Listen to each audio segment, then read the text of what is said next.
Duration में 15 जुलाई से लेके 12 अगस्त के ड्यूरेशन में, इनफैक्ट आप देखिए 21 जून से ही शुरू हो गया, 21 जून से 12 अगस्त 2026 के ड्यूरेशन में साइबर अटैक्स बहुत ज़्यादा बढ़ जाएंगे। ऑनलाइन फ्रॉड और ऑनलाइन धोखाधड़ी बहुत ज़्यादा बढ़ जाने वाली है। लोग इस चीज़ से परेशान रहेंगे। इसमें बड़े बड़े स्कैम होंगे, इसको लेकर के बड़ी बड़ी अरेस्टिंग भी होने वाली है। ऑनलाइन धोखाधड़ी और ऑनलाइन फ्रॉड को लेकर के बहुत आए दिन हमें अभी समाचार मिलने वाला है। अब वो पीरियड जो है चर्म हो चुका है, और चूंकि मंगल जो है वो मेष राशि से निकल करके वृषभ राशि में प्रविष्ट हो चुके हैं, और इसके साथ ही अभी त्रिग्रही एक राजयोग शुरू हुआ है। ये त्रिग्रही राजयोग जो है ये बड़ा ही शुभ फलदायी होता है, क्योंकि बुध का गोचर भी शुक्र के साथ लक्ष्मी नारायण योग और गुरु, ये 3 ग्रह एक साथ जाकर के बैठ गए हैं, कर्क राशि में बैठ गए हैं। ये बहुत अच्छा है इस छोटे से ड्यूरेशन में, जो कि 12 अगस्त तक रहेगा। ऐसा ड्यूरेशन, इसका जो फल है वो 12 अगस्त तक रहेगा। लोगों को जो बड़े काम करने हो, जो बड़ा डिसीजन लेना हो, इस बीच में ले लीजिएगा। अच्छा। खैर ये जनता के लिए है। 12 अगस्त 2026 से पहले अगर आपके मन में जॉब चेंज का थॉट हो, आपके मन में कोई बड़ा योजना आपको कंप्लीट करना हो, तो इस बीच में उस चीज़ का एक्शन ले लीजिएगा। अपने बॉस से बात करनी हो, कहीं कोई लेटर देना हो, कोई एप्लीकेशन लगानी हो, चिट्ठी लगानी हो, अर्जी लगानी हो, अभी 12 अगस्त से पहले लगाइएगा, वो काम सफल होता है। गणेश जी का नाम लेकर के लगाइएगा, बड़ा जल्दी काम होगा आपका। खैर अगर बात की जाए 15 जुलाई से 12 अगस्त के ड्यूरेशन में ही, तो दिल्ली एनसीआर के ही क्षेत्र में फिर से आतंकवादी पकड़े जाएंगे, ऐसा योग दिखाई पड़ता है।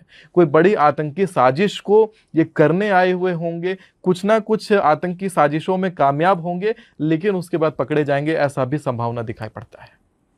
ये एक बड़ी खबर होगी। ठीक है, इसके अलावा कोई ऐसी बहुत बड़ी घटना जिसको आपने देखा, आपको संकेत मिल गया, लेकिन उसको आपने सार्वजनिक नहीं किया, किसी के साथ शेयर नहीं किया, ऐसा कभी हुआ आपके साथ? देखिए 13 अगस्त के बाद 11 सितंबर तक में, जैसा मैंने कहा था कि मार्च, अप्रैल और मई का जो महीना है बैंकों के लिए अच्छा नहीं है। इस समय भी बैंकिंग रिलेटेड कोई बहुत बड़ा बदलाव भारत में आने वाला है, और बैंकिंग रिलेटेड केवल बदलाव ही नहीं आएगा, बैंकों को भारी नुकसान होगा, बैंकों की अफरा तफरी मची हुई होगी। और लोगों को यही कहूंगा कि बैंकों में इस अवधि में ज्यादा पैसे पड़े हो तो ना रखें। गोल्ड में निवेश करना बड़ा ही अच्छा रहेगा, शुभ फलदायी रहेगा। बैंकों को लेकर के मैं ये भी देख पा रहा हूं कि जैसा मार्च में हुआ था, योग इस तरह का बना था, तो उस समय एफडी घोटाले हुए थे। अगर आपके एफडी में पैसे पड़े होते हैं उस समय के, तो एचडीएफसी बैंक ने 160 करोड़ का एफडी घोटाला किया था मार्च में। आईडीएफसी फर्स्ट बैंक ने 590 करोड़ का एफडी घोटाला किया था, और कोटक महिंद्रा बैंक ने 150 करोड़ का बैंक घोटाला किया था, एफडी घोटाला। एफडी मतलब कि सोचिए, लोगों ने 50-50 हजार रुपए जमा करके एफडी कराया था। अगर 950 करोड़ रुपए का एफडी लोगों का बर्बाद हुआ, तो एक बार अंदाजा लगा के देखिए कि कितने हजार लोगों का पैसा एफडी का फंस गया, जिसको आरबीआई गारंटी वाला पैसा देगी या नहीं देगी वो भी गारंटी नहीं है। तो यानी भारी मात्रा में लोगों का पैसा फंसा, और ये वॉर शुरू हुआ है। वॉर के बीच में वो बड़ी जो न्यूज बनने वाली थी वो न्यूज दब गई, और जो अब बवाल उठना चाहिए तो वो बवाल उठ नहीं पाया। लोग अपने घर में थालियां बजा रहे हैं। तो आपको ऐसा लगता है क्या कि अभी जिन लोग जो फिक्स डिपॉजिट जिन्होंने कर रखा है उसको निकाल लेना चाहिए, या फिर कैश जो अपने पास रखना चाहिए, बैंकों में नहीं रखना चाहिए, क्या अभी भी वो पीरियड है? बेस्ट है अपने पास कैश। क्या, मैं तो कहूंगा कि आपको अपने पास कैश को गोल्ड में कन्वर्ट करवा करके बैंकों के लॉकर में रखना चाहिए। घर पे रखना तो कहीं भी सेफ नहीं होगा। घर पे रखेंगे तो डाके पड़ने लग जाएंगे, पूरे देश भर में रोज डाका पड़ रहा होगा।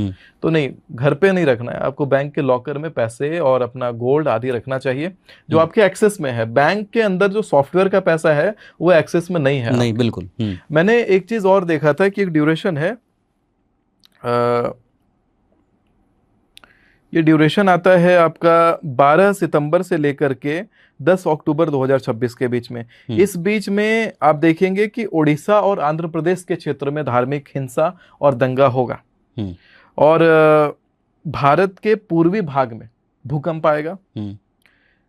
इसी बीच में मैं ये देख पा रहा हूं कि शेयर मार्केट में कोई फेक न्यूज एंटर करेगा, और फेक न्यूज का प्रभाव ये पड़ेगा दुनिया पर कि शेयर मार्केट बहुत वॉलेटाइल हो जाएगा, लोगों के पैसे उसमें फंसेंगे। तो हो सकता है कि आप छोटे क्षणिक लाभ के हिसाब से आप पैसे कमा जाएं। लेकिन लॉन्ग टर्म के हिसाब से बहुत भारी पैसा खोएंगे, जो अगले 5-6 साल तक रिकवर शेयर मार्केट से नहीं कर पाएंगे। दूर रहना ही मैं सलाह दूंगा आपको।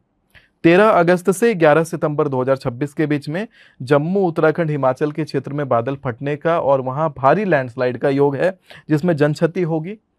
चूंकि बृहस्पति कर्क राशि में प्रविष्ट हुए हैं 2 जून को, तो 2 जून को बृहस्पति के कर्क राशि में प्रवेश करने के बाद से धार्मिक स्थलों पर भीड़ भारी भरी रहेगी।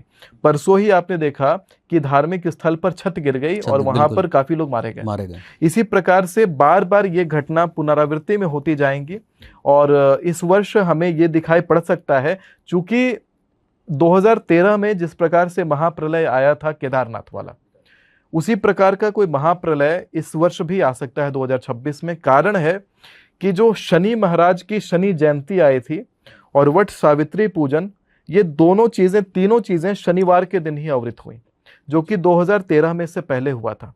2013 वाली चीज दोबारा रिपीट होना एक प्रकार से प्रलयंकारी संकेत है। और 2014 में जो गतिविधियां बनी थी, जिस समय बृहस्पति कर्क राशि में बैठे हुए थे, तो वो चीज फिर से आवृत हो रही है 2026 में। उस समय दतिया के अंदर बहुत भारी मात्रा में भगदड़ मचा था और वहां पर सैकड़ों लोग चल के मारे गए। इलाहाबाद में उस समय कुछ कुंभ से संबंधित घटना चल रही थी, रेलवे स्टेशन पर भगदड़ मचने के कारण लोग मारे गए थे। धार्मिक स्थलों पर जब जब बृहस्पति कर्क राशि में प्रवेश हुए हैं, बहुत भारी भीड़ पहुंचती है और भगदड़ मच जाता है। तो साल के बचे हुए भाग में भारी भगदड़ और धार्मिक स्थलों पर जन क्षति सामूहिक तौर से हमें देखने को मिलेगी। मैंने कहा था 2025 में ही कि आप देखेंगे कि इस 2026 में अग्नि कारक योग तांडव बनाएगा, अग्नि का तांडव होगा। वो जो तांडव है, आपने देखा कि हर दूसरे दिन आग से जल करके सामूहिक रूप से लोग मारे जा रहे हैं। अभी दिल्ली में हुआ, हाँ, लखनऊ में जस्ट अभी, हाँ, परसों कल, हाँ, हुआ। और ये जो आंकड़ा है, ये 1500 लोगों का आंकड़ा क्रॉस करेगा केवल भारत के अंदर, उसके बाद ये रुकेगा।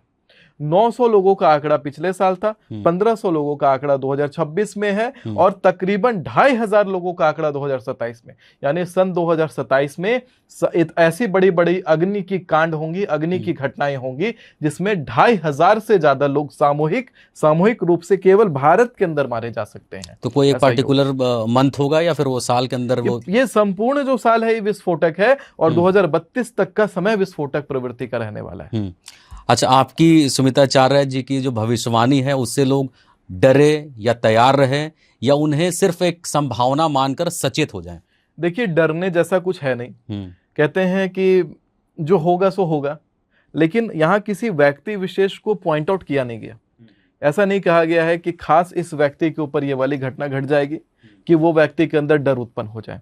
जब तक बात जन समुदाय की होती है, तब तक लोग रोमांच के साथ में ज्योतिष के प्रभावों को देख रहे होते हैं और अभी तक ये रोमांच का ही विषय है लोगों के लिए। मैंने अभी तक किसी को डरता हुआ नहीं देखा। जब बातें होती हैं तो लोग कहते हैं इन्होंने कहा, नहीं होती हैं इनकेस तो लोग कह रहे हैं कि अरे इन्होंने कहा था, कहाँ है, नहीं हुआ। रोमांच के रूप में या चैलेंज के रूप में लोग ज्योतिष को देखते हैं, हर किसी ज्योतिषाचार्य की बातों को, लेकिन जब तक वो उनके निजी जीवन के ऊपर ना कहा जाए। निजी जीवन पे आने के बाद वो टेंशन का विषय बनता है और वो फिर गलत है। अगर आप निजी जीवन पर लोगों को भय उत्पन्न करवा दें, वो गलत है, क्योंकि यहाँ पे भय नहीं, कहते हैं तमसो माँ ज्योतिर्गमया, असतो माँ सदगमया, मृत्यो माँ अमृतम गमया। तो मृत्यु से अमृत की तरफ आपको ले जाना है।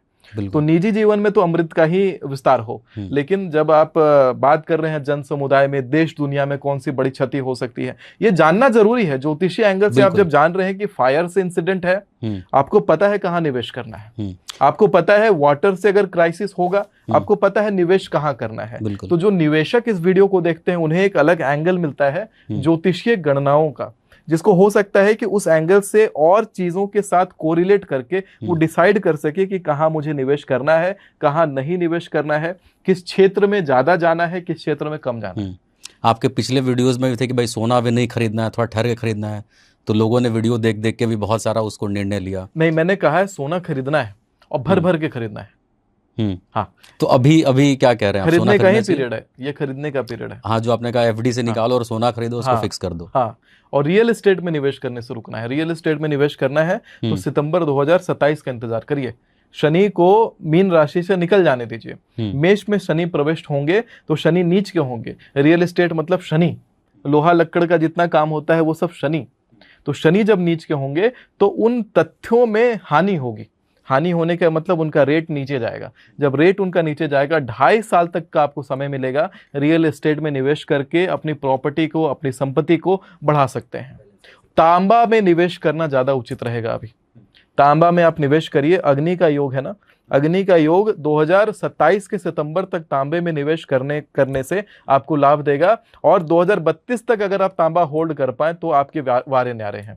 जैसे लोग चांदी के स्लैब्स खरीदते हैं, वैसे तांबे का स्लैब 10-10 किलो का भी आप आराम से खरीद सकते हैं। कौड़ी के भाव पे मिल जाएगा, आप उसको खरीदिए, अपने घर में या कहीं भी स्टोर करके तांबे का स्लैब्स रखिए, और 2032 में मुझे आके धन्यवाद कहिए। चलो बहुत बढ़िया। जो दर्शक देख रहे हैं वो ऑब्वियसली भाई तांबा को आप संग्रह कीजिए।